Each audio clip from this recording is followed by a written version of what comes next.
Good morning, all of you. Good morning, ma'am. We are assembled here. Yes, ma'am.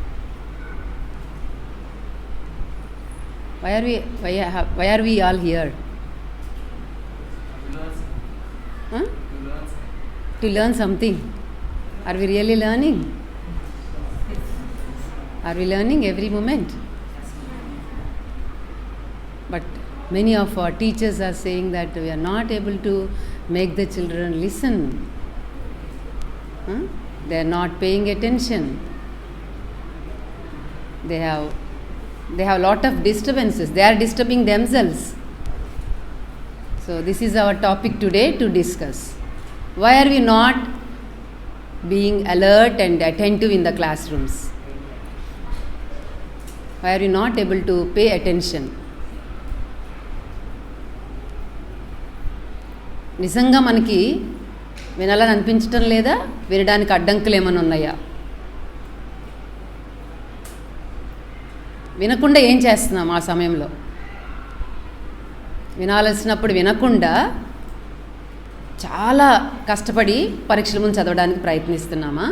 లేదంటే అన్నింటినీ వింటున్నామా? Teacher చెప్పేదాన్ని, మిగతా వాటిని అన్నింటినీ వింటున్నామా? విని ఏది మనం గ్రహిస్తున్నాము? వింటున్నామా అనే దాన్ని అసలు గ్రహిస్తున్నామా? వినడం అనే దాని గురించి కూడా మనం పట్టించుకుంటున్నామా? మన చదువు గురించి మనం పట్టించుకుంటున్నామా? 9 నెలలు అయిపోయింది, చాలా బాగా టైం గడిపేశాం. 9 నెలలు 10 నెలలు. ఇప్పుడు ఈ క్లాస్ని పూర్తి చేయడానికి చాలా తక్కువ టైం ఉంది. 8th క్లాస్ కంప్లీట్ అయ్యి మిమ్మల్ని అందరినీ 9th క్లాస్కి పంపించాలా? ఇంత తక్కువ టైంలో కంప్లీట్ సిలబస్ని ఎలా నేర్చుకోవాలి? మనం నేర్చుకోవాలంటే ప్రతి మూమెంట్ ఉపయోగించుకోవాలని ఫస్ట్ అసెంబ్లీ నుంచి మనం మాట్లాడుకుంటూనే ఉన్నాం కదా. మరి ఎందుకు అడ్డంకులు ఉన్నాయి మనకి? ఎందుకు మనము క్లాస్ మొత్తము కూడా ఎవరో కొద్దిమంది తప్పించి మిగతా అందరూ కూడా శ్రద్ధ వహించలేకపోతున్నారు? ఆ శ్రద్ధ అనేది ఎందుకు కలగడం లేదు? డెఫినెట్గా వీడియోస్ చూసినట్టుగా టీచర్స్ పాఠాలు ఉండవు, యానిమేషన్ కాదు. Teacher is just like a human being, every human being లాంటి టీచరే.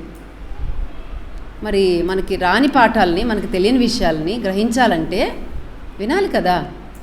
మరి ఎందుకు వినలేకపోతున్నారు అని టీచర్స్ అంటూ ఉన్నారట, మాట్లాడుతున్నారు. నిన్న కూడా మ్యాథ్స్ టీచర్స్తో మీటింగ్ జరిగింది. మ్యాథ్స్ టీచర్స్ అందరూ కూడా కలుసుకొని మాట్లాడుతుంటే, పిల్లలు వస్తున్నారు కానీ వాళ్ళకి ఫండమెంటల్స్ కూడా లేవు, బేసిక్స్ కూడా లేవు. ఏం చేయాలి ఇప్పుడు? చాప్టర్స్ అవడానికి 7 చాప్టర్స్ అయిపోయినాయి, కానీ ఫస్ట్ చాప్టర్లో కూడా తరోగా లేరు. చాలా బాధపడుతున్నారు. Almost all the teachers feel that they have to do a lot to the children. But are the children ready to receive what the teachers want to convey to you? Please think on this. ఎక్కడ మనం ఈ విషయం తెలిస్తే నేర్చుకోవడం ఎంత సులువైపోతుంది. మనం వినడం, అర్థం చేసుకోవడం, చదవడం, గ్రహించిన దాన్ని ఇతరులతో పంచుకోవడం, ఈ విషయాలు తెలిస్తే అసలు మనకి టోటల్ స్కూలింగ్ ఎంత ఈజీ అయిపోద్ది. చాలాసార్లు మాస్టర్ చెప్తూ ఉంటారు, 10 ఏళ్ళు చదివే చదువు 4 ఏళ్లలో కంప్లీట్ చేయొచ్చని.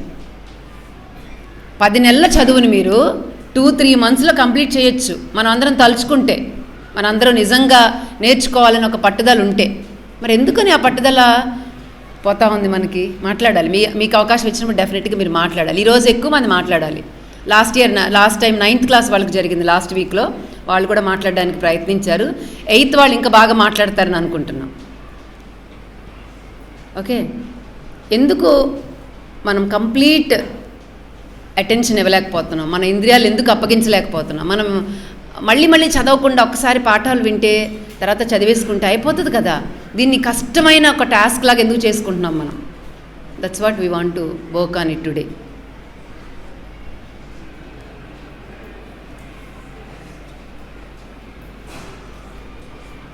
తర్వాత మీరు రాస్తారు కూడా, అందరూ పెన్స్ తెచ్చుకున్నారు కదా. కొంతమంది మాట్లాడతారు, మిగతా వాళ్ళు రాస్తారు.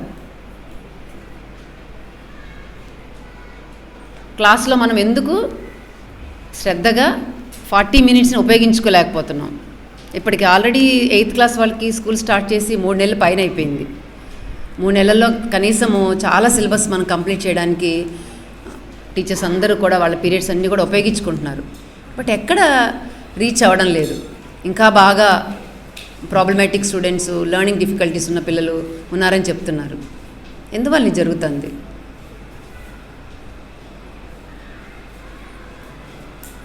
మీరు అనుకుంటున్నారా మాకు సమస్యలు ఉన్నాయి, మేము కూడా నేర్చుకోలేకపోతున్నాము, లేకపోతే ఎలాగోలా పాస్ అయిపోతాంలే? మొన్న ఎవరు అంటున్నారు 10th క్లాస్ కూడా ఎగ్జామ్స్ ఉండవంటే ఈ సంవత్సరం కూడా ప్రమోట్ చేస్తారంట అని. పరీక్షల కోసం చదువుకుంటున్నాం మనం, పరీక్షల కోసం నేర్చుకుంటున్నాం మనం. పరీక్షలు ఉంటేనే చదువుతామా కదా? పరీక్షలు ఉంటేనే చదువుతాం కదా, లేకపోతే చదవం, లేకపోతే నేర్చుకోం.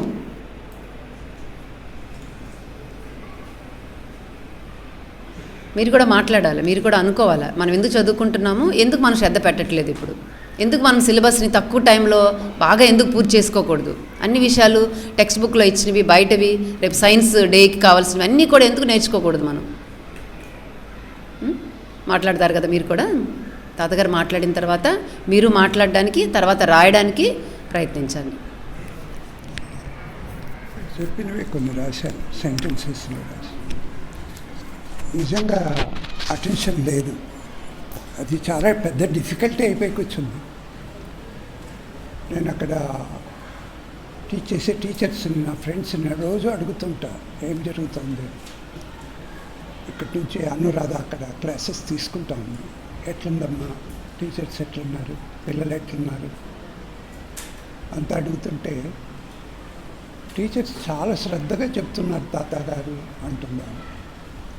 శ్రద్ధగా చెప్పడం అంటే చాలా ఉన్న టైం చాలా స్వల్పంగా ఉంది, కొద్దిగా ఉంది, 3-4 monthsే ఉంది. ఈ టైంలో మొత్తం సిలబస్ని కంప్లీట్ చేయాలా, మొత్తం పిల్లల పరీక్షలకి సంసిద్ధం కావాలా, ఇదంతా ఉంటుందన్నమాట. దానికోసం టీచర్స్, కొంతమంది కొత్త టీచర్స్ వచ్చారు, మంచి టీచర్స్ని చాలా జాగ్రత్తగా ఇంటర్వ్యూ చేసి ఈ చిన్న పీరియడ్లో వాళ్ళు వాళ్ళ సమర్థతని ఉపయోగించి వాళ్ళ బాధ్యతను నిర్వహించే విధంగా మంచి టీచర్స్ని ఎంపిక చేసుకున్నారు.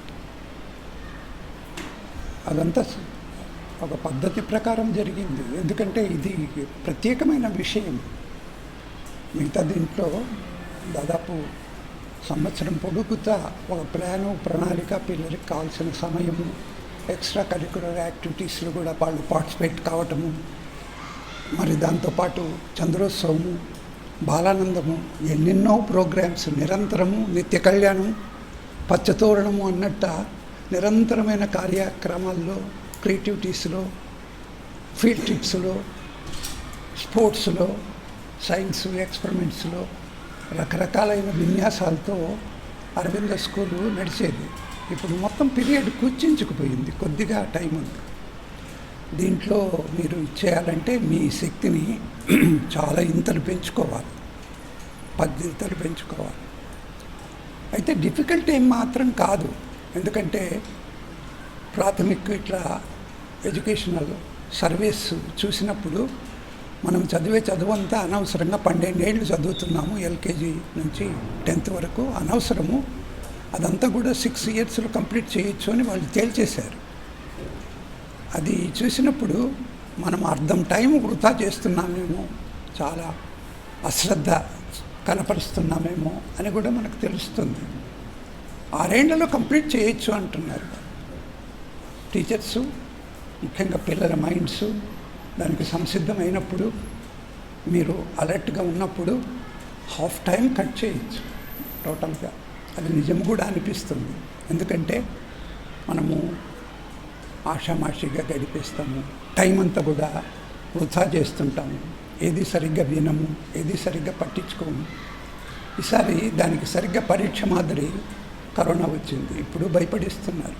ఈ భయం అనేది మనిషి అదే పనిగా కల్పించుకుంటాడు. ఈ మీడియా, ఈ మొత్తం ఇదంతా ప్రచార సాధనాలు, కంప్యూటర్స్, సెల్ ఫోన్స్, దీని మూలంగా జరిగింది ఏంటంటే ఉపయోగం సరే కానీ అపకారం జరిగిన ఇది చూస్తే భయము విపరీతంగా ప్రపంచాన్ని ప్రవహించి అందరూ భయస్థులైపోయి వాళ్ళు ఏమి చేయగలుగుతారో అవన్నీ కూడా శక్తియుక్తులు ఉడిగిపోయి నిర్వ్యాపారంతో అందరూ కూడా అన్ఎంప్లాయిడ్గా కరోనా దీంట్లో లాక్డౌన్లో మొత్తం ఎందుకు అట్లా చేశారు? నేను ఇంకా ఆలోచించేసాను. కారణం ఏంటంటే ఇంత పాపులేషన్లో చచ్చిపోయేకి చాలా కారణాలు ఉంటాయన్నమాట. ప్రకృతిలో కలరా వస్తుంది, మసూచి వస్తుంది, రకరకాల కారణాలు ఉంటాయన్నమాట. ఇదంతా పాపులేషన్ సమంగా చేసుకోవడానికి ప్రకృతి విధించుకున్న ఒక ధర్మ సూత్రం అన్నమాట. విపరీతం పాపులేషన్ పెరిగిపోతే ప్రకృతి తను బ్యాలెన్స్ చేసుకోవాలన్నమాట ఎప్పుడప్పుడు. దానికోసం ప్రకృతి కొన్ని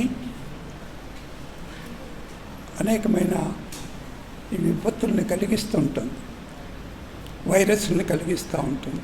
ఆ వైరస్లో కొట్టకపోతూ ఉంటారు. ఒక 2 కోట్ల మంది 3 కోట్ల మంది మసూస్తో చచ్చిపోయారు. ఫ్లూతో, స్వైన్ ఫ్లూతో, రకరకాల ఫ్లూస్తో చచ్చిపోయారు. అట్లనే మనుషుల్ని అట్లా చంపేకి ఇంత మెడిసిన్, ఇంత సైన్స్ డెవలప్ అయినప్పుడు ఇదంతా మనము అలవ చేయొచ్చునా అని. బట్ సైంటిస్టులు మీరంతా కూడా సైన్స్ గురించి చాలా ఉపన్యాసాలు ఇస్తున్నారు. మరి ఇంత సైన్స్ కరోనాని ఎందుకు తరిమేయలేకపోతుంది? తాతగారు సింపుల్ క్వశ్చన్ ఇస్తున్నారు. మీరంతా సైంటిస్టులే కదా, టీచర్లు అందరూ కూడా. మరి మీరు చిన్న కరోనాని, చిన్న వైరస్ని అది చిన్నది అని ఎందుకు అంటున్నారంటే ప్రపంచంలో అంతా అలుముకుంది అని పెద్దది అనడం లేదు.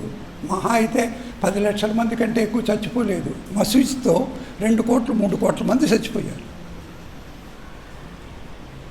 మరి ఎందుకు ఇంత టీకాలు అంటున్నారు, రకరకాలు అంటున్నారు, టీకాలు వేసుకోవడానికి కూడా భయపడుతున్నారు. ఎందుకంటే అది కరెక్ట్గా పనిచేస్తుందో లేదో ఇప్పటికీ తేల్చింది లేదు. మన సైన్సు ఎంత విజ్ఞానం అంటున్నామో దాని నిండా అంత అజ్ఞానం కూరిపెట్టాము. దీన్ని ఎవరు ఛాలెంజ్ చేయరు. రోజు అసెంబ్లీలో మార్నింగ్ నేను వింటూ ఉంటాను. అంతా కూడా పుస్తకాల్లో బొల్లిస్తా పోతున్నారు. ఎవరు ఇండిపెండెంట్గా రీసెర్చ్ చేయటం లేదు. మీరంతా కూడా కరోనాని తరింపడేసేకి, ప్రపంచంలో నుంచి తరింపడేసేకి ఎవరైనా చిన్న ఏదైనా మందు కనిపెట్టవచ్చు కదా, ఎందుకు కనిపెట్టలేరు? అరవిందలో దాదాపు సంవత్సరం పూర్వమే మనము భస్త్రికా ప్రాణాయామం చేస్తే ఊపిరితిత్తులు, శ్వాసకోశ సంబంధమైన రోగాలకి చాలా ఆస్కారం ఉంది ప్రపంచంలో. ఎందుకంటే మనం పీల్చే గాలి విషమైపోయింది. టోటల్గా విషపూరితమైన వాతావరణంలో విషాన్ని మనము గాలిలో, శ్వాసలో పీలుస్తున్నాం. దానివల్ల వచ్చే రోగాలు చాలా ఉంటాయి. ఇది 3-4 ఏళ్ళ నుంచి మనకు ఊపిరి, శ్వాస దీనికోసము బాక్సెస్ అమ్ముతున్నారు. 9,000 రూపీస్. ఢిల్లీ అట్ల చోట ఆ ప్రాంతాల్లో శ్వాస ఆడదు. స్కూల్స్కి పోయే పిల్లలకి వాళ్ళకి శ్వాస కోసమని వాళ్ళకి స్టేషన్స్ పెట్టి అక్కడ మనము టైర్స్కి, బస్సులకి ఎట్లయితే గాలి నింపుకుంటామో అట్లా మనం శ్వాసను నింపుకోవడానికి కొన్ని స్టేషన్స్ పెట్టారు. శ్వాస కోసం మాస్క్స్ ధరిస్తున్నారు. ఇది తెలిసి అరవింద ముందుగానే జాగ్రత్తగా భస్త్రికా ప్రాణాయామం రోజు పీఈటీ మాస్టర్ చేపిస్తున్నారు. మనం సంవత్సరం కిందటే దీన్ని ఇంట్రడ్యూస్ చేశాం పిల్లలకి. ముఖ్యంగా కషాయాలు తాగితే కనీసం ఆరోగ్యం ఉంటుంది. మనం తినే ఆహారం గురించి మీరు చూడండి. మీ అందరూ నాన్ వెజ్ అంటే చాలా ఇష్టపడతారు, దాదాపు అందరూ. బట్ అదంతా కూడా ఆరోగ్యం కాదు. తాతగారు 80 ఏళ్ళైనా చక్కగా నిటారుగా కూర్చుంటున్నారు, ఎనర్జెటిక్గా ఉంటున్నారు, మీతో మాట్లాడుతున్నారు. ఇది ఇట్లే కంటిన్యూ అయ్యే కూడా అవకాశం ఉంది తాతగారు జాగ్రత్తగా ఉంటే. ఆయుష్ అనేది ఎవరి చేతుల్లో, దేవుడు దీని చేతుల్లో లేదు. తిరుపతి వెంకటేశ్వర స్వామి కొబ్బరికాయ కొట్టి 3 పేసేస్తే ఆ కొబ్బరిలో మీరు ఆరోగ్యంగా నాన్సెన్స్. ఎందుకు మరి కనకదుర్గ ఈ గుళ్ళంతా కూడా మూసేసుకున్నారు, గుళ్ళు మూసేసినారు కరోనా దెబ్బకి. మీకు తెలుసా? దేవుళ్ళు భయపడ్డారేమో. అన్ని గుళ్ళు మూసేశారు. తిరుపతి దేవస్థానం కూడా మూసిపడేశారు. నేనైతే నవ్వుకున్నా మనసు నిండా. ఎందుకు నవ్వుకున్నానంటే దేవుళ్ళు ఎందుకు దీనికి పనికి, వైద్యానికి కూడా పనికిరారు, రోగం కూడా బాగా చేయలేరు. కొబ్బరికాయలు కొడుతుంటారు, ముడుపులేమో కొబ్బరిలో వేస్తుంటారు. నేను నమ్మను. నేను దేవుణ్ణి ఏది నమ్మను. మనిషిని నమ్ముతాను, మనిషి తెలివిని నమ్ముతాను, సైన్స్ని నమ్ముతాను, క్వశ్చనింగ్ నమ్ముతాను, ఆలోచించడం నమ్ముతాను. మీరు ఎట్లా జీవిస్తున్నారు అనేది చాలా ముఖ్యమో అని నమ్ముతాను. బట్ మీరు మీ అలవాట్లు మార్చుకోరు. మీరేమో జల్సాలు కావాలా, చెత్త సినిమాలన్నీ చూస్తూ ఉంటారు, చెత్త సెల్ ఫోన్లు నేను వింటూ ఉంటారు, దాని నిండా గాసిప్. మీరు మాట్లాడేదంతా ఎవరన్నా రికార్డ్ చేసి మీకే వినిపిస్తే అదంతా చెత్త మాట్లాడుతూ ఉంటారు మీరే. ఎప్పుడు నేను హాస్టల్లో పిల్లలు మాట్లాడేది ఎప్పుడు వింటా వాళ్ళకే రికార్డ్ చేసి చాలాసార్లు వినిపించాను. అంతా చెత్తే, దాంట్లో నేర్చుకునేది ఏముంది, ఉండదు. ఈ పరిస్థితుల్లో ఇట్లా అవాంతరాలు వచ్చినప్పుడు మీరెవరు తట్టుకోలేరు, బయటపడలేరు. మీ అమ్మ నాన్నలు ఇంకా మీకంటే ఎక్కువ గత్తరు భయం. ఆ గత్తర్లో మిమ్మల్ని భయపడిస్తారు. 10 నెలలు పిల్లలు లాక్డౌన్ అయిపోయారు. మీ తెలివి ఏంటి అని మరే పరీక్ష చేస్తే సహేసులో ఇట్లే రాపిచ్చి ఎవరికి అక్షరాలు కూడా రాదు, స్పెల్లింగ్స్ రావు, తెలుగులో ఇంగ్లీష్లో చూస్తూ ఉంటే మొత్తం భాష అంతా నాశనం అయిపోయింది. మొత్తం ఇప్పుడు మీరు వినే దాంట్లో ఉంది. ఎట్లా వింటున్నారు అని అంటే తాతగారు చెప్తానే ఉంటారు, మీరేమో మీ మనసు ఎక్కడో బయటికి వాకింగ్ పోయి ఉంటుంది. ఎవరు మీ మనసుని పెట్టడం లేదు. ఎట్లా వినాలా అని మళ్ళా అమ్మ ఒక పొడుపు కథ పొడిచి మళ్ళీ మీకు సమస్య ఇచ్చి మీరు ఎట్లా వింటున్నారో మీ శ్రద్ధ ఏంటో మళ్ళీ రాపించడం. మీరేమో అంతా ఆషామాషనే. ఆడ చూస్తే కమోడ్ చాలా జాగ్రత్తగా పిల్లలకి యూరినల్స్, బాత్రూమ్స్, కరోనా దెబ్బ మనకు తెలుసు, అంత శుభ్రంగా ఉండాలా, శానిటైజర్స్ బాగా వాడాలా, ఇదంతా పెట్టుకొని ఇదంతా చాలా వర్క్ చేశాను. సెలవుల్లో మీరు చూస్తే మీరు తిరిగి వచ్చినాక మీ మొత్తం లెట్రిన్ రూమ్స్ అన్నీ మారిపోయి ఉంటాయి. అయితే మీరు ఆ కమోడ్ అంతా బాయ్స్ గర్ల్స్ కాదు. గర్ల్స్ ఇంకా కొంచెం సున్నితం ఉంది వాళ్ళలో, ఎందుకుందో తెలియదు. వాళ్ళు కూడా మగపిల్లల మాదిరి రఫ్గా మారిపోతే స్కూళ్ళు నడిపేది ఇంకా కష్టమేమో. ఆ కమోడ్స్ అంతా పీక పడేశారు. అంటే మీ ఎనర్జీ అంతా కూడా ఇట్లా పక్కదోవలు పోతూ ఉందన్నమాట. రైట్ ఛాలెంజ్ ఇచ్చినా కూడా మీ ఎనర్జీ అంతా పక్కదోవలు పోతే అంటే రైట్ వేలో ఎనర్జీ ఉపయోగించకపోతే ఈ పీరియడ్లో ఉండేది 3 నెలలు 4 నెలలు. ఈ పీరియడ్లో ఏం జరుగుతుంది? ఆడుంటే ఆడ ఎక్కడ కొట్టిన గుండ్రాయి బెల్లం కొట్టిన గుండ్రాళ్ళు అట్లే ఉన్నట్ట మీరు అక్కడే ఉన్నారు, కరోనాలోనే ఉన్నారు. కరోనా ఎఫెక్టు దాని ఇది ఎట్లా దాన్ని ఎదుర్కోవాలా అనే ఛాలెంజ్ సవాలు ఎవరిలో లేదు, గర్ల్స్లో లేదు, బాయ్స్లో లేదు. కొంతమంది ఎనర్జీ అని అంటాము. ఎనర్జీ అంటే ఏంటి? ఎనర్జీ అంటే ఆ కమోడ్స్ విరగొట్టేది ఎనర్జీ, అది మాత్రమే కాదు.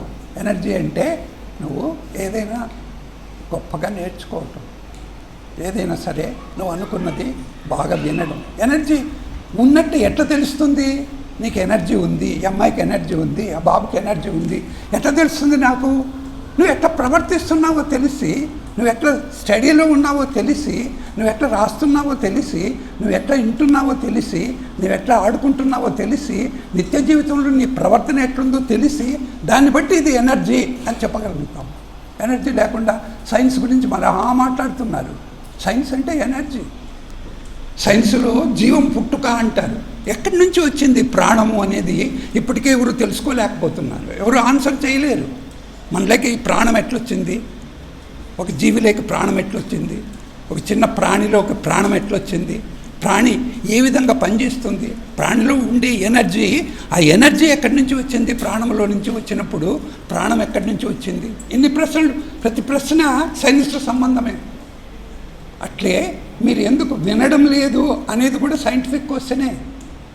నా ఫ్రెండు, మేము టీచర్స్ బాగా చెప్తున్నాము, టీచర్స్ అందరూ అద్భుతంగా చెప్తున్నారు, కొత్త టీచర్స్ కూడా కెమిస్ట్రీకి శ్యామల మిగతా టీచర్స్ గురించి ప్రత్యేకంగా నేను వింటున్నాను, వాళ్ళంతా కూడా చాలా బాగా చెప్తున్నారు, శ్రద్ధ. ఇక్కడ నేను వింటుంటా టీచరు అంతా, వాళ్ళంతా సైన్స్ 8th 9th క్లాసెస్ అంతా కూడా అక్కడ అటల్ టింకరింగ్ ల్యాబ్లో మీ ఎగ్జిబిట్స్ అన్నీ ప్రదర్శన చేస్తున్నారు. ఇవన్నీ నేను చూస్తున్నా. అయితే టీచర్స్ బాగా చెప్తున్నారండి. టీచర్స్ పైన ఛాలెంజ్ ఏంటంటే పిల్లలు వినడం లేదని పిల్లలపై నెపం పెట్టడం కాదు, పిల్లలు వినేటట్లు ఎట్లా చేయాలా, అది టీచర్ పైన ఛాలెంజ్. పిల్లలు వినరు అని చెప్పి ఒక ఇది చెప్పేసి ఒక కారణం చెప్పేసి తప్పించుకునే కాదు. తాతగారు అట్లా తప్పించుకోరు. మీరు వినలేదంటే ఎందుకు వినలేదు అది ప్రశ్న, ఎందుకు వినడం లేదు అది ప్రశ్న. ఈరోజు ఆ టాపిక్ ఎందుకు వినడం లేదు, మనకు వినడం చేత కావటం లేదు, ఎనర్జీ లేదు. వెంటనే కాసేపు కూర్చోంటుంది ఆ అమ్మాయి అబ్బాయి ఎక్కడ కూర్చోంటారు, కాసేపు ఎనర్జీ నిర్వీర్యం అయిపోతుంది. No depth, no life, it is dead. ఈ డెడ్ అనేది చూసినప్పుడు మన లోపల ఈ అచేతనం అంటారు, జడం అంటారు, ఇనర్షియా అంటారు, అవన్నీ లోపల బాడీ నిండా ఉన్నాయా, లోపల నిండుగా. నేను కూడా చాలాసార్లు ఆ ఎనర్జీ నాకు లేకపోయినప్పుడు ప్రశ్నించుకుంటా, కనీసం ఎందుకు నిద్ర వస్తుంది అని నాకు ఎప్పుడు ఆశ్చర్యమవుతుంది. అయితే దానికి జవాబులు నువ్వు ఎట్లయినా ఇచ్చుకోవచ్చు, పాజిటివ్గా నెగటివ్గా. నీకు వయసు అయిపోతూ ఉంది కాబట్టి ఎనర్జీ ఇదేనే అట్లా అనుకోవచ్చు. లేకపోతే నీలో కావాల్సిన లోపల జీవశక్తి, ప్రాణశక్తి నీ లోపల నిరంతరం పొంగి పోరలేదేమో, నీ లోపల జీవశక్తి తగ్గిపోతుందేమో, ఎందుకు క్వశ్చన్ చేసుకోవు? ఈ ఛాలెంజ్ కూడా వస్తుంది, మీ పైన కూడా ఈ ఛాలెంజ్ వస్తుంది. ఎందుకు మీరు వినడం లేదు? ఆ పాఠాలన్నీ కూడా మొత్తం టెక్స్ట్ బుక్స్ తాతగారు చూసినప్పుడు అవన్నీ మీకు అర్థమయ్యేటట్లే రాశారు. ఇంగ్లీష్లోనైనా తెలుగు మీడియం వాళ్ళకైనా అన్నీ అర్థమవుతుంది. నువ్వు కూర్చొని నిదానంగా చదువుకుంటే నీకే అర్థమయ్యేటట్లు రాశారు. టెక్స్ట్ బుక్స్ కమిటీస్ వాళ్ళు, నాకు ఫ్రెండ్స్ కొంతమంది ఉన్నారు, టెక్స్ట్ బుక్స్ మీరు ఎట్లా రాస్తారు? ఒక టీచర్ అవసరం ఉందా? టీచర్ అవసరం బట్టి టీచర్ టీచ్ చేస్తేనే టెక్స్ట్ బుక్స్ అర్థమవుతాయా, లేకపోతే టీచర్ అవసరం లేకుండానే పిల్లలే చదువుకుంటే అర్థమవుతాయా అని నేను అడిగితే, మేము చాలా సులభమైన భాషలో పిల్లలకి స్టెప్ బై స్టెప్, అడుగు తర్వాత అడుగు వేస్తూ ఫస్ట్ క్లాసు, మళ్ళీ సెకండ్ క్లాసు, మళ్ళీ థర్డు, ఇట్లా స్టెప్ బై స్టెప్గా డెవలప్ చేసుకుంటూ పుస్తకాలు రాశాము. కాబట్టి ఆ లెవెల్లో ఉండే వాళ్ళకే ఆ పుస్తకంలో ఆ విషయాలు, ఆ టెక్స్ట్ బుక్లో సైన్స్ అయినా సోషల్ స్టడీస్ అయినా ఏదైనా అర్థమవుతుంది, అట్లా రాస్తాము అని చెప్పారు. నేను కూడా రైటర్నే కాబట్టి అట్లా ఎట్లా రాసేది, స్టెప్ బై స్టెప్ ఎట్లా రాసేది, ఈజీగా చేయొచ్చు. 1వ తరగతి పిల్లలతో తాతగారు మాట్లాడేటప్పుడు మీతో మాట్లాడినట్టు మాట్లాడరు, వాళ్ళకి అర్థమయ్యేది చిన్నగా చేస్తా, కథలు చెప్తా, వాళ్ళకి కళ్ళలోకి చూస్తా, వాళ్ళని ఆడిస్తా, జాగ్రత్తగా మాట్లాడాలి. 3rd స్టాండర్డ్ 4th స్టాండర్డ్ వచ్చినప్పుడు వాళ్ళకి డిఫరెంట్గా మాట్లాడాలి. అందరికంటే చిన్న పిల్లలు ఎల్కేజీ వాళ్ళతో మాట్లాడేప్పుడు వాళ్ళతో చిన్న పాటలు పాడాలా, యాక్షన్ చేయాలా, ఎగరాలా, దుమ్ముకాలా, సెంటర్ భయ్య వాళ్ళతో ఎట్లా ఆడతాడో పాడతాడో అట్లా చేయాలా. అట్లయితేనే ఎల్కేజీ యూకేజీ పిల్లలకి అర్థమవుతుంది. మీరు మీ టెక్స్ట్ బుక్ని చదువుకున్నప్పుడు డెఫినెట్గా మీకు అర్థమవుతాయి. మీరు చదవాలా, టీచర్ని వినాలా. ఇప్పుడు సబ్జెక్ట్ ఏంటంటే అసలు వింటున్నాము, చదవటం కూడా వినడంతో సమానమే. మనం చదువుతుంటాము, ఇంకొక వైపు లోపల మనసులో వింటుంటాం, రెండు జరుగుతూ ఉంటాయి. వినడం మనకి రెండే ఉండేది, ఇంద్రియాలు, పంచేంద్రియాలు, సరే 5 ఇంద్రియాలు. అయితే చదువుకునేటప్పటికి వచ్చినప్పుడు ఆ 2 ఇంద్రియాలు మనము 5 ఇంద్రియాలను వడబోసి 2 ఇంద్రియాలలోకి దింపుకున్నాం. అది ఒకటే పనేమో ఒకటే. అది ఏంటంటే ఒకటి చూడటం, ఒకటి వినడం, 2. అవి 2 అని అంటున్నాము. అయితే 2 ఒకటే ఇంద్రియమే. పంచేంద్రియాలు ఎప్పుడైతే నువ్వు అటెన్షన్లో ఉంటావో, ఎప్పుడైతే నీ లోపల గొప్ప శక్తి ఉంటుందో, ఎప్పుడైతే నీ లోపల శ్రద్ధ అనేది నిరంతరమైన దీనిగా ప్రవహిస్తుంటుందో, ఎప్పుడైతే నువ్వు మొత్తం ఇంద్రియాలని ఆరోగ్యంగా ఉంచుకుంటావో, ఇది చాలా ముఖ్యము. నువ్వు ఆరోగ్యంగా ఉంచుకోవడము జరగకపోతే ఆయన బాగా వింటున్నాడు, వింటుండే వాళ్ళు తెలుస్తుంది. ఎట్లా తెలుస్తుంది తాత? వాళ్ళ చూపు ఉంటుంది, వాళ్ళ చూపులో జీవం ఉంటుంది. అర్థమైనప్పుడు ఒక ప్రకాశము, ఒక లైట్ వస్తుంది. అర్థమైనప్పుడు ఆ కంటిలోకి ఒక ప్రకాశం వస్తుంది. లేకపోతే పరధ్యానంలో ఉంటే ఆ చూపు ఎక్కడో ఉంటుంది, గాజు కళ్ళు ఉంటాయి, అది వినడం లేదనేది ఈజీగా తెలుస్తుంది. ఒక టీచర్ అంటుంది, నా friend, when I see the flame, the light, the great delight I feel in the eyes of child when they are listening. When I see the light, I am intoxicated by energy, by seeing that they are understanding. అంటుంది. వాళ్ళు అర్థమైనప్పుడు అమ్మాయి తాతగారు చూస్తూ మాట్లాడుతున్నారు. వాళ్ళు అర్థమైనప్పుడు వాళ్ళ కంటి వెలుగు, వాళ్ళలో శక్తి, ఆ జీవశక్తి, ఆ ప్రాణశక్తిని చూసినప్పుడు చెప్పే వాళ్ళకి గొప్ప శక్తి వస్తుందంట, వాళ్ళకి ఉల్లాసం వస్తుందంట. టీచర్స్ ఏదో పాఠం అయిపోయింది అన్నట్ట ఏదో సిలబస్ అయిపోయిందని అట్లా చెప్పడం కాదు. మీకు అర్థమయ్యేటట్ల లోపలికి ఇది అయ్యేటట్ల మీ సెల్స్లో అది భాగమయ్యేటట్ల మీకు కంప్లీట్గా చెప్పాలి. అది చెప్పడం అంటే. అందుకని పిల్లలు శ్రద్ధగా వినటం లేదు అని పిల్లలపైన నెపం పెట్టకూడదు టీచరు. పిల్లలు వినేటట్లా చేయాలా. ఎట్లా చేయాలా? తాతగారు ఏం చేస్తారు, మీరు వినకపోతే ఏం చేస్తారు? మళ్ళీ చెప్తారు, మళ్ళా వినరు, మళ్ళా గమనిస్తారు, మళ్ళీ పాయింట్అవుట్ చేస్తాడు, ఇంకా వినరు, ఇంకా వినరు. తాతగారు టీచరు, నీకు ఇంకొక ఎస్కేప్ లేదు. You have to really make them understand. That's all. That is your energy, that is your duty, that is where the teacher is. Otherwise he is not a teacher. ఇది నీ లోపల అనంతమైన శక్తి నీవు ఉండాలంటే టీచర్గా నేను పరిగెత్తిపోను. టీచర్గా that is my energy, that is my life energy which to make the child understand. ఇదొకటే. ఇంకో no escape in this, no escape. Student ఏం చేయాలా? No escape. ఈ 3 monthsలో మొత్తం పోర్షన్ కంప్లీట్ చేయాలా, మొత్తం ఎగ్జామ్ ఇచ్చేయాలా, మళ్ళా కలేసుకోవాలా. నువ్వు ఏ క్లాస్లో నువ్వు ఎలిజిబుల్ ఉంటావో నీ ఏజ్కు, నీ దీనికి 9th అయితే 10th రావాలా, 8th అయితే 9th రావాలా. అందుకని నీ డ్యూటీ నువ్వు చేయాల్సిందే, తప్పదు. టీచరు నెపం ఇంకొకరి పైన పెట్టుకోకూడదు, ఎప్పుడూ నెపము. నేనైతే ఆ పరిస్థితుల్లో ఏమంటానంటే, టీచర్గా నాకు శక్తి చాలదేమో, కేవలం జీతం రాళ్ళ కోసం పనిచేస్తున్నానేమో. అది చాలా నిజమైన రీజనబుల్గా ఉండొచ్చును. బట్ మనసులోకి చూసుకున్నప్పుడు నాకు అది ఇష్టం ఉండదు అట్లా ఒప్పుకునేది. ఎందుకంటే టీచర్ జీతపురాళ్ళ కోసమే కాదు పనిచేయాల్సింది, స్టూడెంట్ని గొప్పగా తన ఏమనుకున్నాడో అది చెప్పడానికి టీచర్ ఉండేది.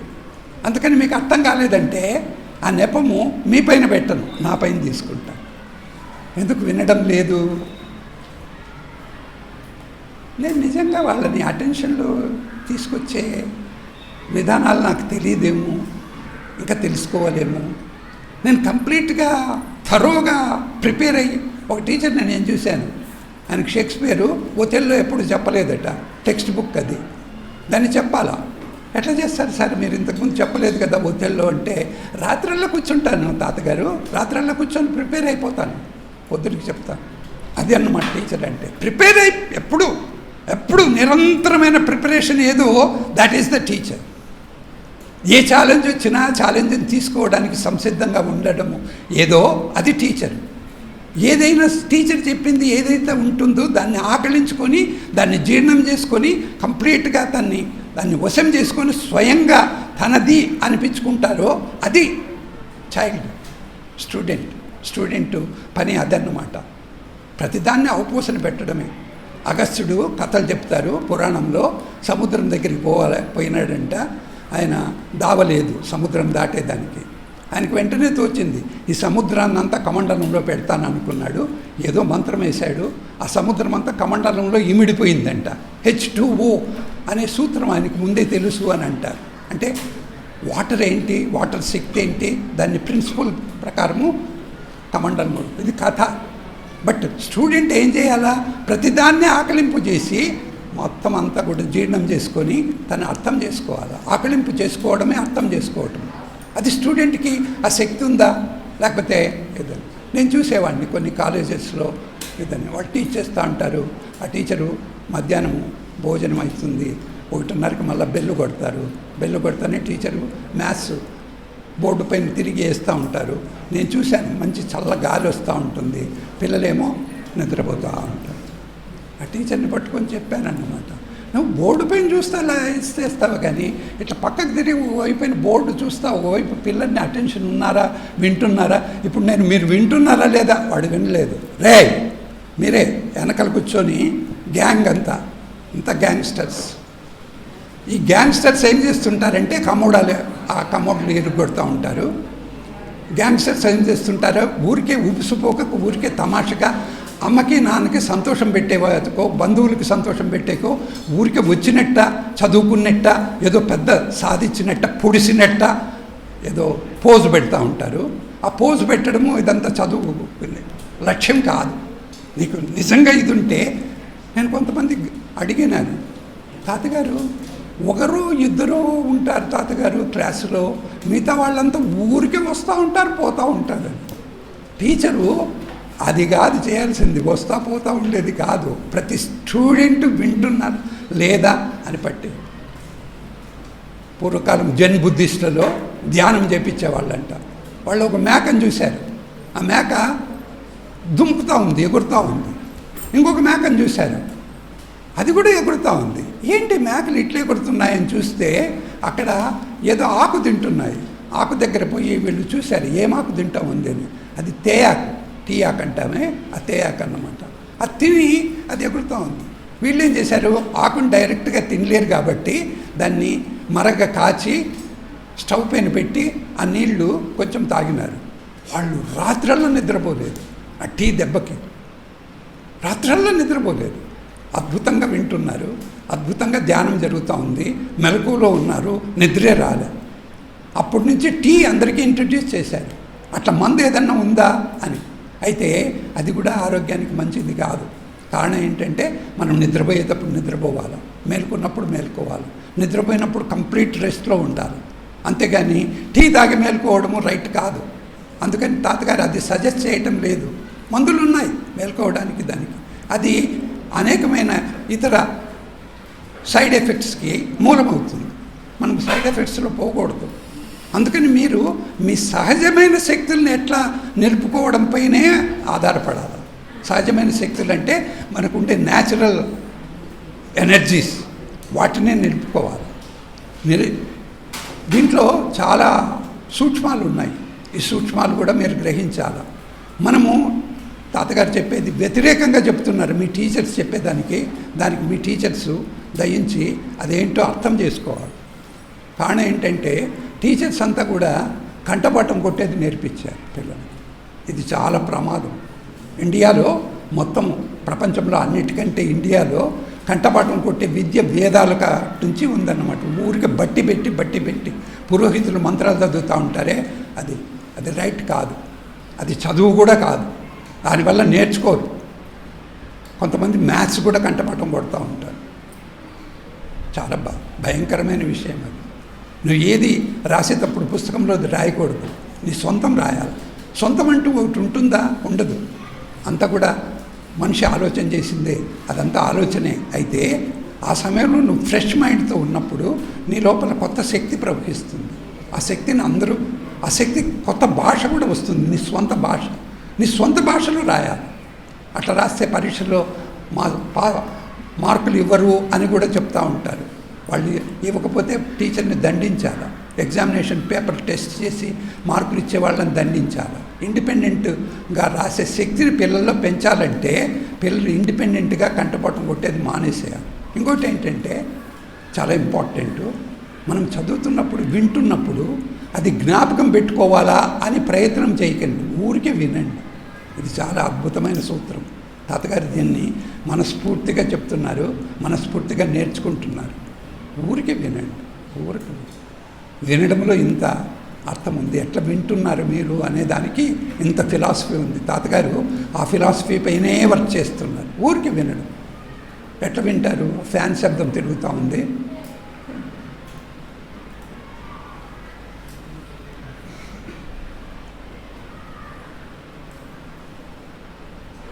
ఇంకా చచ్చిపోలేదమ్మా. అరవిందలు పిల్లల్లో శక్తి ఇంకా చచ్చిపోలేదు. ఎందుకంటే నేను గ్యాప్ ఎందుకు ఇస్తున్నానంటే మీరు నిజంగా వింటున్నారా? ఆ శక్తి ఉన్నంత వరకు అరవిందలో సైంటిఫిక్ లెర్నింగ్ జరుగుతూనే ఉంటుంది. That is science. అంతేగాని నువ్వేదో ఒక బల్బు కనిపెడితే లేకపోతే ఫ్రిడ్జ్ కనిపెడితే అది కూడా కనిపెట్టడమే కాదని చెప్పడం లేదు తాతగారు. అంతటికంటే చాలా ముఖ్యం ఏంటంటే నీ మైండ్ నిరంతరము research mind, inventive mind, discovery mind అట్లా ఉండాలంటే దాంట్లో ఏ సబ్జెక్ట్ వింటున్నావో ఏముండదు. నీకు ఇష్టమా? హసీనా వింటాము. హసీనాకి పరీక్షల భయం లేదు. Haseena very intelligent. ఇప్పుడు స్కూల్లో ఉన్నప్పుడు కూడా she is every moment she is learning. ఏ పని చేసినా. నాకు తెలిసిన ఒక స్కూల్ ఉంది, ఆ స్కూల్ పేరు అభ్యాస అని. అక్కడ ఆయమ్మలు అందరూ కూడా ఆ స్కూల్ నడిపే దగ్గరికి పోయి, సార్ మీరు జీతం తక్కువ వేయండి సార్, మేము కూడా క్రాఫ్ట్ వర్క్ పిల్లలతో పాటు నేర్చుకునేకి అవకాశం ఇవ్వండి సార్ అని అడిగినారు. విచిత్రం కదా, ఆయమ్మలు వచ్చి అడగడం నేర్చుకునేకి. చాలా గొప్ప క్రాఫ్ట్ వర్క్ చేస్తారు వాళ్ళు, చాలా గొప్ప. అంటే ఆ ఫ్రెండ్ కృష్ణ, తాతగారికి ఫ్రెండ్ ఆయన సరే అన్నాడు. సరే అంటే ఆయమ్మలు కూడా కూర్చొని కత్తెర అవన్నీ తెచ్చుకొని క్రాఫ్ట్ వర్క్ కావాల్సిన పరికరాలన్నీ తెచ్చుకొని కూర్చుంటే వాళ్ళు నేర్చుకున్నారు. తమాషా ఏంటంటే ఆ క్రాఫ్ట్ వర్క్ వాళ్ళు న్యూ ఇయర్ గ్రీటింగ్స్ తయారు చేస్తారు, క్రాఫ్ట్ మెటీరియల్ తయారు చేస్తారు. అది అమ్ముకొని ఆయమ్మలు ఒక 10,000 అడిషనల్గా బయట సంపాదించుకునే మొదలుపెట్టారు. నువ్వు ఎట్లయినా బతకొచ్చమ్మా, నీకు ఇంటెలిజెన్స్ ఉండాలి. బతుకు ఒక సమస్య కాదు.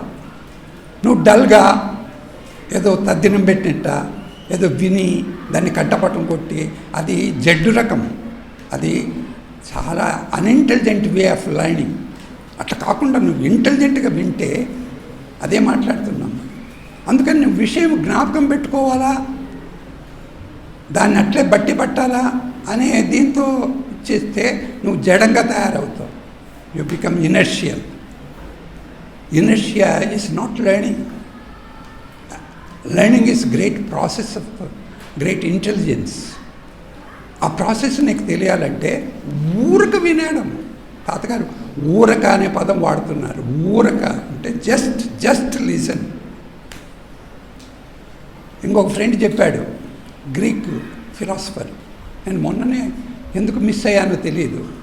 ఆయన అంటాడు, నువ్వు ఏమి చేయనక్కర్లేదు, నీలో రుగ్మతలు ఉంటాయి, ఇంకొకటి ఉంటాయి, బట్ ఒక ఇంటెలిజెన్స్ గురించి నువ్వు వింటుంటే చదువుతుంటే నీ చెవులు వినడంలోనే నీలో ఆరోగ్యము, కణాల్లో ఆరోగ్యము నెలకొంటుంది. నాకు ఆశ్చర్యమైంది. వినడంలోనే the transformation is in listening it self there is transformation. సెల్స్లోనంట నేను అది నోట్ చేసుకొని పెట్టుకున్న మైండ్లో, బుక్లో కాదు. అందుకని నేను ఇంకా శ్రద్ధగా వినేకి మొదలుపెట్టాను. ఈ విషయాలు మీరు టీచర్స్ సబ్జెక్ట్స్ చెప్తుంటారు, బట్ ఈ విషయాలు మూలమైన విషయాలు ఏవో సబ్జెక్ట్ టీచర్ చెప్పరు. ఇది దురదృష్టం. ఎవరైనా సబ్జెక్ట్ టీచరు ఇవి వింటున్నప్పుడు ఇదంతా అనవసరమని కూడా అనుకుంటూ ఉంటారు. ఎందుకంటే వాళ్ళకి సబ్జెక్ట్ పుస్తకాల్లో రిపీట్ చేస్తున్నావు నువ్వు, అంతకంటే నువ్వేం చేస్తున్నావు? ఏం చేస్తారు మీరు? సైన్స్ అంటే పుస్తకంలో చెప్పడం కాదు సైన్స్. పొద్దున హెడ్ మాస్టర్ అంటున్నారు పుస్తకంలో చెప్పే సైన్స్ కాదని. ఇన్నాళ్ళకి అర్థమైందేమో ఆయనకి. ఇన్నాళ్ళు టైం అంతా వేస్టేనా? ఎప్పుడో తెలుసుకోవాలా. పుస్తకంలో చెప్పడం సైన్స్ కాదు. Discovering something is science. Finding something new is science. Thinking something new is science. Living something different life is science. ఇది ఎక్కడుంది సూత్రము? అక్కడ రాసిన దాంట్లో ఎక్కడా సూత్రం లేదు. అయితే తాతగారు అక్కడ రాయని సూత్రం ఇప్పుడు చెప్తున్నాడు మీకు, చాలా సూక్ష్మము, వినడంలో ఉంది. అద్భుతం. ఊరికే అది టీచర్ చెప్పేది నాన్ సెన్స్ కానీ పర్వాలేదు, ఊరికే విను, అది నాన్ సెన్స్ అని తెలుసుకో. ఎందుకంటే నీ లోపల సైన్స్ అంటే సెన్స్ అని. సైన్స్కు మూలము రూట్ వర్డ్ ఏంటంటే సెన్స్. మన లోపల సెన్సెస్ ఉన్నాయి కాబట్టి సైన్స్ ఉంది. సెన్సెస్ లేకపోతే దెర్ ఈజ్ నో సైన్స్. వినడము సెన్స్ అంటే వినడం. సెన్సెస్ అన్నీ కలిపితే నేను అన్నీ విడదీసి ఇది ఇట్లా వినడం, ఇట్లా రుచి, ఇట్లా టచ్, ఇట్లా స్పర్శ, ఇవన్నీ డీటెయిల్స్ లేకపోయినా అవసరం లేదు. నువ్వు వింటున్నావా, ఒకటే ఇంద్రియం ఉండేది, అది వినడం అనే ఇంద్రియం, అంతే.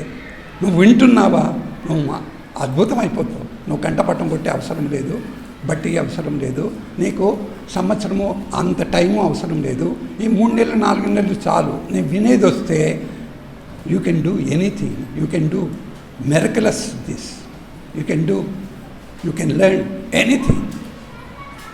ఆ వినడం అనేది ఇప్పుడు అమ్మ డైలాగ్ నడుపుతుంది.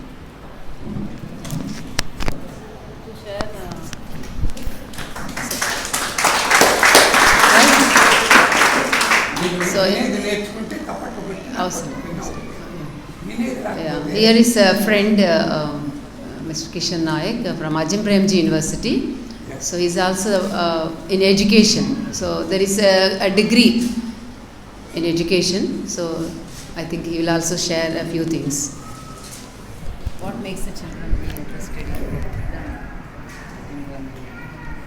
Thank you so much madam for being here.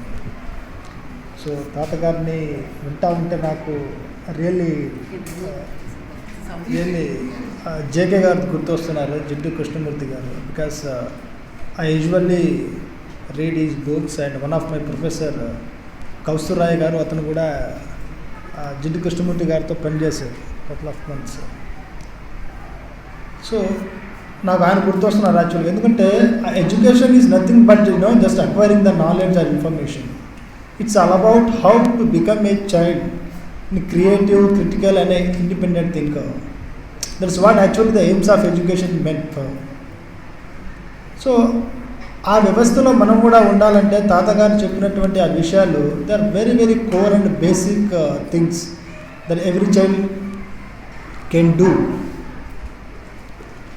Just వింటమే కాకుండా వాటిని ఏ విధంగా మనము implementation is very very core point అనమాట. జస్ట్ విని వదిలేనే కాకుండా దానికి మన ప్రాక్టీస్లో పెడుతుందని ఆటోమేటిక్గా దీనికి లైఫ్లో లీడ్ చేయడానికి ఈజీగా అవుతుంది. దట్స్ వాట్ యాక్చువల్లీ తాతగారు కానీ మేడం గారు కానీ అప్పుడు చెప్తుంది అదే విషయం యాక్చువల్గా. సో తాతగారు చాలా చాలా విషయాలు చెప్పారు, చాలా మంచి మంచి పాయింట్స్ యాక్చువల్గా. So that's what actual education meant. So I hope just నేను లాస్ట్ టైం కూడా వచ్చాను, ఇప్పుడు కూడా వచ్చాను. సో కపుల్ ఆఫ్ థింగ్స్ ఏంటంటే మనం కరికులంలో కావచ్చు, సిలబస్లో కావచ్చు మనకి. సో కపుల్ ఆఫ్ థింగ్స్ ఇక్కడ చూసిన ఏంటంటే ఆ ప్రాక్టీస్లో అనమాట. మనకి మేడం గారు కూడా మేము మాట్లాడాం అక్కడ. ఎడ్యుకేషన్ అంటే జస్ట్ ఇవ్వడం కాకుండా వాళ్ళకి మనం హ్యాండ్స్ ఆన్ ఎక్స్పీరియన్స్తో ఏ విధంగా మనం వాళ్ళని ఇన్వాల్వ్ చేయగలం పిల్లల్ని, so that they can lead in life. Just education చదివాము, ఎగ్జామ్ రాసాము, గ్రేడింగ్ వచ్చింది, పర్సంటేజ్ వచ్చింది, జస్ట్ అయిపోయింది. అది కాకుండా దానికి త్రూఅవుట్ లైఫ్లో ఏ విధంగా మనకి ఆ ఇంప్లిమెంటేషన్ పార్ట్ అనేది చాలా ఇంపార్టెంట్. సో దాన్ని ఇప్పుడు మేడం గారు కానీ తాతగారు కానీ చెప్పిన విషయాలు మంచి మంచి పాయింట్స్, వాటిని కనుక మీరు ఫాలో అయితే of course you can have a good education standards. That's what just I want to make sure, because they have చాలా చెప్పారు. సో వాళ్ళకంటే నేను పెద్దలు కాదు. So that's are very valuable there. So that is what ఎవరు philosophers కావచ్చు, even Aravind garu కావచ్చు, జిడ్డు కృష్ణమూర్తి కావచ్చు, తర్వాత వేరే వేరే కావచ్చు, చాలామంది ఉన్నారు. సో ఆ ఎడ్యుకేషన్ పర్స్పెక్టివ్లో తాతగారు చెప్పినట్టు మొత్తం వాళ్ళు కూడా సిమిలర్ కైండ్ ఆఫ్ పాయింట్స్నే వాళ్ళు ఫైండ్ అవుట్ చేసి చెప్పినాయి. అవన్నీ రిఫ్లెక్టివ్ ప్రాక్టీషనర్గా ఉండాలన్నమాట. మనం reflection, we have to reflection with in the our self. ఇప్పుడు యోగా కావచ్చు, మెడిటేషన్ కావచ్చు. సో ఇవన్నీ ఏంటంటే ఒక ప్యూర్ హోలిస్టిక్ డెవలప్మెంట్ని క్రియేట్ చేస్తాయి పిల్లలకి. సో అటువంటివి ఆ యాక్టివిటీస్ మనం కనుక డైలీ చేస్తూ ఉంటే అవి మనకి లైఫ్లో మంచిగా ఉపయోగపడుతుంది అనమాట. Not only just at this stage but when you grow up అవి మనకి లీడ్ అవుతూ ఉంటాయి అన్నమాట. చైన్ సిస్టమ్ లాగా, రీసైక్లింగ్ ప్రాసెస్ లాగా. So that is what just I suggest you. What ever madam గారు కానీ వాళ్ళు చెప్పే కూడా చాలా value best. Please do follow them. Thank you for this opportunity. So వినడం అని చేసిన తర్వాత దాని ఇంప్లిమెంటేషన్ అన్నారు. దానికి చిన్న క్లారిటీ ఏంటంటే రైట్గా వింటే అది ఏం చేయాలో దట్ ఇట్ సెల్ఫ్ గైడ్స్ అస్ అని అనిపిస్తుంది. కరెక్ట్గా వింటే